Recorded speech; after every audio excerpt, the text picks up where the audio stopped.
You ask Tiger to solve. This deals with linear equations with one unknown.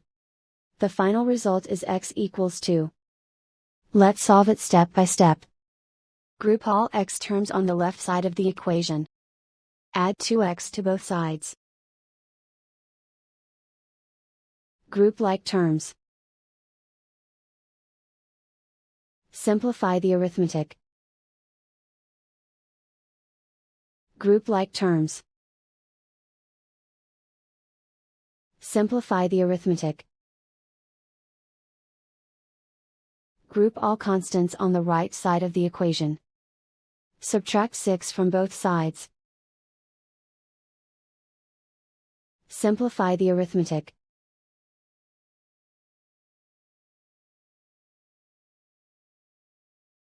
Isolate the x.